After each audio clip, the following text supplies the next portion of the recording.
Hello guys, welcome back to Study Money, and in today's video we will show you how to transfer funds from your own personal BPI account to a third-party BPI account. Okay?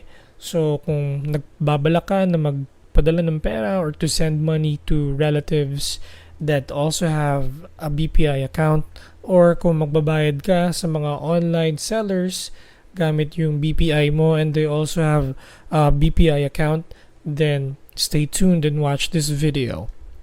So, once na nakalogin ka na sa BPI account mo, okay, makikita mo dito my home, my accounts, transfer money, payments or load, investments, account maintenance, other services. So, in this tutorial, we will click on transfer money. Okay? So, ngayon, makikita mo dito, transfer money, load prepaid card, US dollar to peso. Okay? So, ang gagawin natin ngayon is we will transfer money to another BPI account na hindi sa'yo. Okay? So, may option ka dito. Which account would you like to transfer from? So, piliin natin to. And then, pwede ka maglagay ng amount. So, in this video, we will put 50 pesos. Okay? And then, so you have the option here to transfer to your own account. And also, transfer to third party. And then transfer to another bank. So we already have a video on how to transfer to another bank. Ngayon naman is transfer to third party BPI accounts.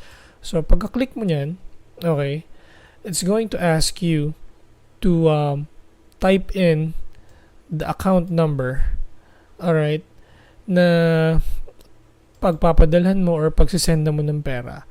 And you have the option here to select from your billers. Ito, makikita mo itong libro na to or itong contact book. And then meron ding scan QR code if you're using your mobile phone.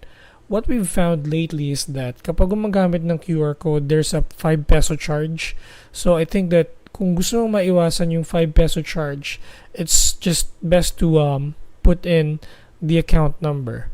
Alright, so type mo yung account number na yan and we will send 50 pesos. Okay, so pwede ka rin mag-enter ng notes dyan. So let's just say, payment for online